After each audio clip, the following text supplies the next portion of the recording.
Well, we're going to have a little chat for a few minutes, and then you can ask any question that you like. First, we're going to get out our pipes. Oh, yes. Oh, your pipe. We have got our Graham Chapman pipes with us, as it's a Q&A, question and answer. If you have any difficult questions, we can use these to make ourselves look intelligent, like Graham says in the film. So, point. The first question I want to ask you, why Graham? Why did you make a movie about this particular person? I think all the other members of Monty Python have had this kind of afterlife. They've had this second career, either as film directors or writing musicals or as screen actors and so on. And unfortunately, Graham never really had that second career that the Python success afforded to the other people, partly because he died young, of course. So we really wanted to just put him back on the map and remind people that he was, a major part of Monty Python, and remind people of his humour and let people get inside his head for a bit.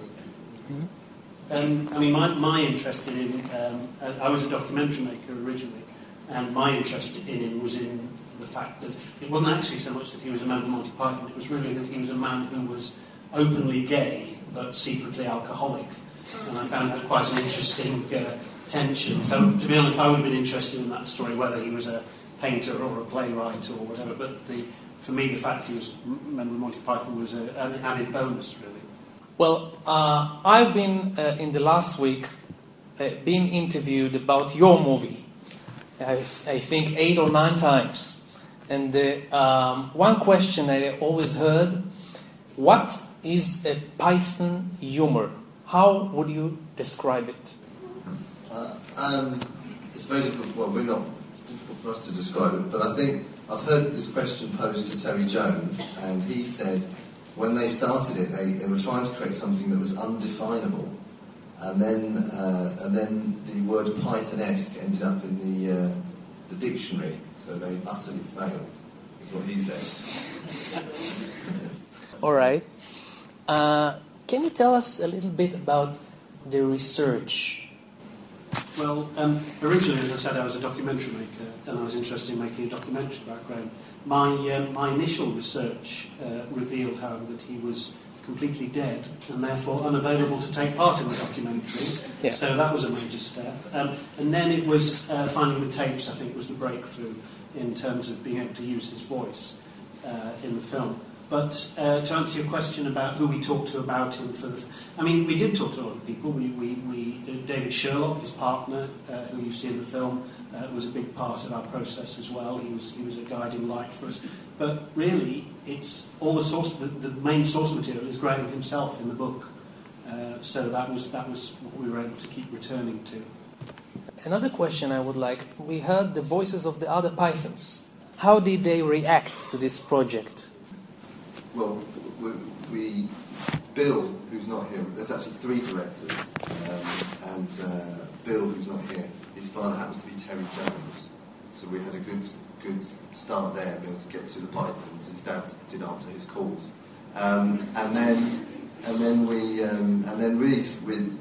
basically they all reacted very well straight away. They just said yes, they'd love to do it. I think they loved the idea that it was we were adapting Graham's writing, and it was Graham's voice. And that they also like the idea that we could bring them into scenes with Graham again. They could do audio. So, Mike's playing Graham's mum, and Terry's playing... Sorry, I'm getting very confused today. It's the other way around. And then that we would be able to... They would basically be able to put them into scenes, 20 years after Graham's death. And they went for it. Apart from Eric, who didn't do it. I don't know if you noticed that. So Eric Idle didn't want to participate for some reason? Yes. Would you tell us why, or כן? יש פייתון אחד שלא משתתף שם, כן? I think Eric probably felt that it wasn't a Python project, and it wasn't to be seen as a Python project. It was a Graham Chapman project. A Python project is one that they've all contributed to. They've all done the writing and they all perform in. So I think he was probably making a point that this isn't a Monty Python project. Mm-hmm. But we wish him well, of course. but of course we managed to replace him with Cameron Diaz. Oh yeah, which was a little more glamorous. And we have got a special guest. I'll get the special guest while you. Oh, That's great. Wow. Oh my God. Another microphone, Yes. please. He's not going to say much, but there you go. This is very surprising to have a Cameron Diaz as Sigmund Freud. Okay. How did you think about Cameron Diaz? She was the only choice. I mean, we wrote to her. We said, look, you know, we know that you've done this endlessly, that you've been constantly asked to play typecast as the founding father of psychoanalysis. Would you do it one more time? And she said yes. Sure. Tell me, You're talking to him now. yeah, took it to him. Yeah. What's the question? Tell me,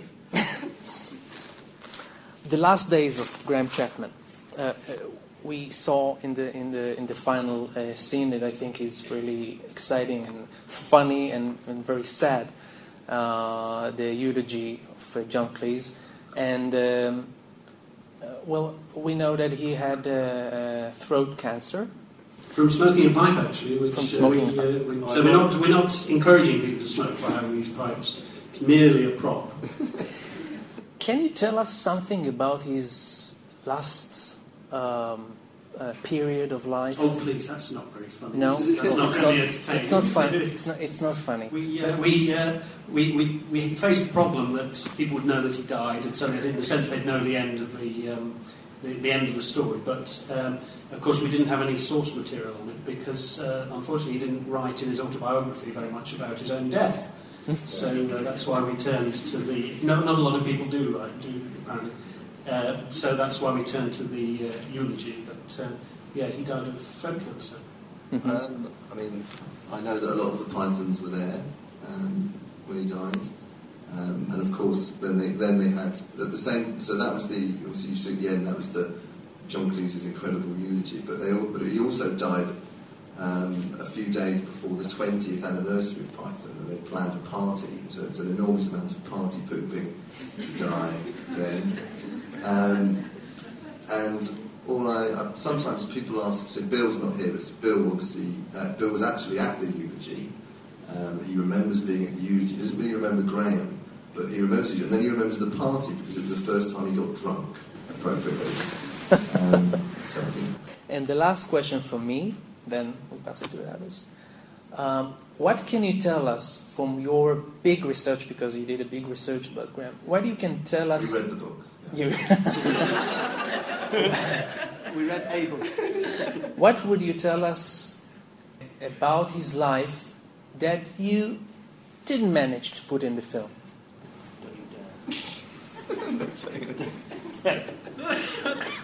There are certain sections of the book which we weren't able to include in the film for various reasons. What Well, we kind get of... to throw it up to main questions. What? Wait. What kind of? There's a story that Ben told last night, which had a... These are Haifa peoples. They are really open-minded. Well, I'm Jewish as well, so I feel I can say this. So there's a story in the book. Well, it's in the book actually. Terry Jones told us. So he, I don't know if you know, but Monty Python are very big in Germany. I can't believe you're going to tell this story. I won't tell in Jerusalem. And You can. and basically, they got invited to Germany to do a show all in German for the Germans. So they all learned the sketches in German, and they flew out to Germany. It was all organised by a broadcaster. Anyway, when they got to the hotel, they suddenly got bundled into a car. So listen, you can't go into the hotel. We must go and show you Dachau now. You know, well, we want to go. No, you See can't. all the local tourist sites. You must. It's very important. You know, with German, you must see it. Okay, so they all get in this car, and then they get to an hour and a half. I don't know. They get to the gates, and the guy comes over and says, "Oh, I'm so sorry. I'm so terribly sorry, but it's closed." And Graham says, "Tell them we're Jewish." They let them in.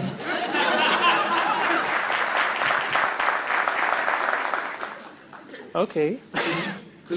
Should we tell that story in Jerusalem? We should, yeah. Okay. Thank you. Okay. Thank you. And now, the audience, please.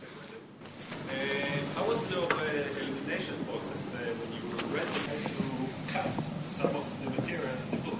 How did you go through it? The first thing that we went to was the parts of the book that are written with dialogue, because obviously we wanted Graham to narrate the film but also to play himself. So we went to the sections of the book that have scenes in them where he's conversing with other people, and those are very strong sections of the book anyway, because obviously he's used to writing scripts and sketches. So that was probably the deciding factor. Well, I mean, that was initially where we went, and then we looked at there were certain other sections that we knew had to get in there, that we started to try and work ways into adapting. For example, Sit on My Face. I hope you enjoyed that one. Musical number. And that one originally was, in the book, it's just a sex list. It's basically him on tour saying, you know, I met a nice busboy called Bum, and then I met. It's just reading out all his sexual encounters and conquests. So we thought that it would be great to have it as a musical number, to try and adapt. So things like that. We wanted to have it in the film because obviously in Britain sex is funny, it's hilariously funny. So we wanted to include it, and then we said, well, let's put it to music. So we went to the original Monty Python sketch and expanded it. There's also a section in the film which actually isn't in the book, which is the life of Brian sort of thing where he's doing a kind of I don't know. It was kind of he did it as an early DVD commentary type of thing. It's not. And that was DVD. That wasn't in the book, but thankfully we have the services of Andre Jacquemin, who was the original Monty Python sound designer. He did all the albums and so on, still works with Terry Gilliam, and he's kept all the outtakes from the albums. So that section you saw where he's doing the DVD commentary on Brian with the Lobsters, that was actually an outtake from one of the albums, which Andre kept. But he also, Andre was amazing for the project, and I hope you enjoyed the sound design.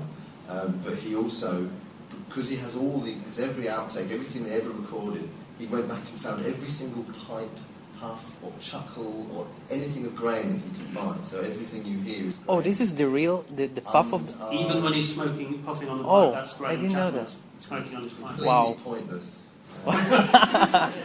So there you go. Anybody else? Madam? Did you know from the beginning that you were going to make it as animation, or did it start something else and then turn into an animation? In case you didn't hear that question, the lady said it was the best film she's ever seen, and why are we so fabulous? So, really, no. The question was, why did we go for animation, really? I mean, as I said, I originally came up with the idea of doing it as a documentary and using Graham's voice to narrate the film. But I commissioned some bits of animation to go over his voice, and that's when I took it into Bill and Ben's office, and they said, can we do the whole film like that? Yeah, we'd been experimenting with different styles of animation in our documentaries, and we'd just done a documentary series called Monty Python, Almost the Truth, The Lawyer's Cut. We like long titles. And so we'd interviewed them, and they were fed up with being interviewed, like sit-down interviews. So we knew that if we could make it as an animated film, it would be a much more exciting project for us as well. I mean, there have been scripts going around for a few years about for a live-action version of Graham's life, but I don't think that would be the same somehow. First of all, to see somebody else playing him, and also you wouldn't be able to take this approach that we've done about basically you're going inside Graham's head for an hour, for 80 minutes, and just seeing what his sensibilities are and what his thought processes are, and you know, it's all from him really, which you wouldn't get in a kind of a traditional biopic. So animation allowed us to visualise all that as well, really. Any more questions? Why monkeys? Monkeys. Oh, this is a good question. Why monkeys? Actually, we agreed not to claim ownership. There's 3 directors, and we agreed not to claim ownership of any particular idea. But I can reveal It can cause I conflict. don't want to start an argument. that was Ben's idea. Monkeys. He just said, let's do something completely Different. mad. I was going to say, no, not different. Let's do something completely mad. The way Graham describes it, also playing with the voice there, because the way that he did it, the way he did Terry Janney's voice is so brilliant, the way he performs that we didn't want to then get the Pythons in to do their roles. And then it just sounded like a sort of fight, a monkey fight, in the imagination as you're reading it. I don't. And originally we just had the monkeys for that particular one scene, Yeah. and then we showed an animatic to some friends of ours in the industry, and one of them came back and said, "Oh my goodness, the idea of the monkeys is the Greek chorus popping up throughout the film," and and they went, "Oh yes, the Greek chorus idea, yeah, let's do it." So that's why the song at the end was actually commissioned separately, and as a kind of an extra, and then the monkeys watching him on Parkinson. Those were added in quite a late stage, really. So that's how it developed. Why not? What do you think, will Graham think about the movie? What would Graham? He took my final question. Ask him. Well, I'm sure he would have approved in the sense that he didn't have to do any work on it, because a lot of the others accused him of being very lazy. We've had some nice compliments from people who knew Graham. People come out of the screenings and say, "That's the Graham Chapman I remember. That's him." One of his friends from the LA Parties days, she says we've made a documentary to accompany this, to kind of explain a bit of what it's all about and to decode it somewhat, which will be available on the DVD. Yes, it will be. But she says in that documentary, she said she had to replace him by 6 different people in her life because he was so multifaceted. She had the intelligent guy and the inquisitive guy and the party guy and the thoughtful guy and all those different people, all those different sides of his personality. And she was very complimentary about the fact that we have used different styles of animation to represent all that. I understand that in the DVD there is another documentary on Graham that you made together. Can you tell us just a little bit about it? It's called Anatomy of a Liar, and it's basically we interviewed the Pythons and his partner, and his brother and friends, and sort of basically decoding some of the scenes and going into the truth behind a lot of the scenes, because there is a basic truth to most of it. A lot of the stuff that actually happened. Yeah. But it's also combined with making of stuff. So you see that, for example, the oil on glass section where he's drying out from his alcoholism, and that is actually painted by hand. It's a kind of stop frame technique. So you can see George painting all that stuff, which is quite incredible to watch the animation. The most amazing thing about it is that his brother discovered, just literally a few weeks before we started, that he had a load of 8mm footage of Graham's home movies. And in that, we'd never seen it before, and he hadn't looked at it for years, and we didn't know it existed. And in that, we started, look, we've got it, transferred. And in there is the Queen arriving, the Queen Mum, and he's filmed it, and she's wearing the same outfit and the same colours that the animators did, which was bizarre. And also, there's lots of great sort of footage there, which is depicted in the movie. Have you got our Christmas presents? Yeah, I've got something surprising. So we're in Israel. Yeah. I heard that you also have something very, very fascinating. Well, I show mine and you show yours. Well, this is awkward. If you want to leave... This is where the curtain comes down. Jonathan is a mad Python fan. He seems to have met a lot of the Pythons, so he's going to whip something out now. Can everybody go, ooh, when he whips it out? The first thing is not very unusual. This is the original book that this film is based on. This is the first edition, by the way. Wow. Fantastic. That's amazing. And you made the movie out of the tapes of Graham Chapman reading. Well, these are the tapes. Ooh. You see, this is a very rare item, by the way. You see, this is the tapes. Can I just... Yeah. No, I'm not giving it away. Unless you give me what you got.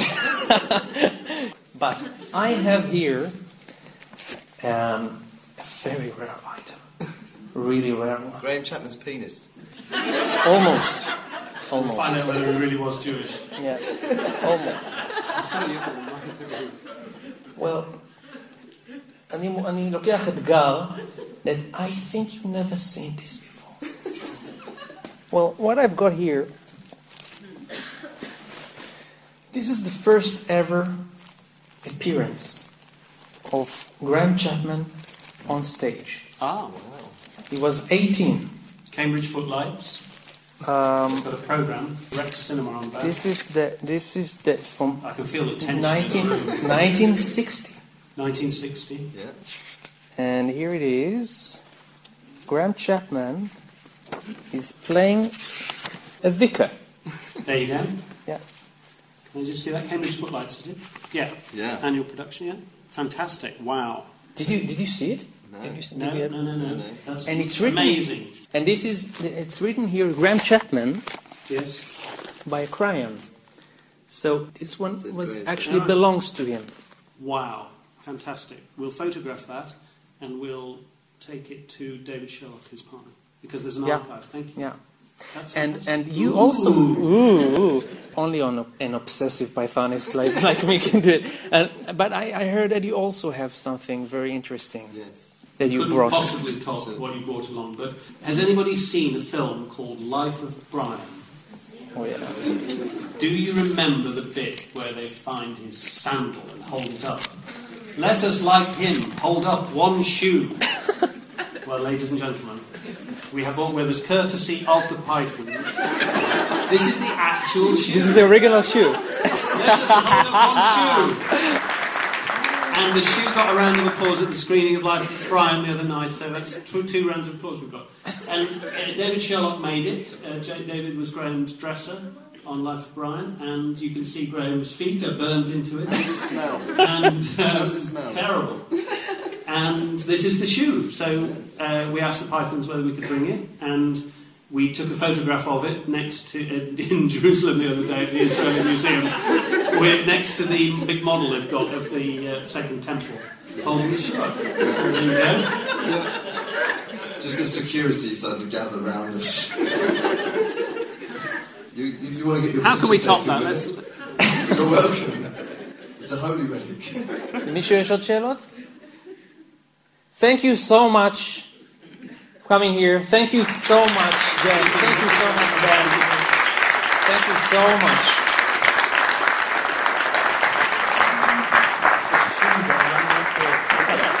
תודה לכם, היה לכם.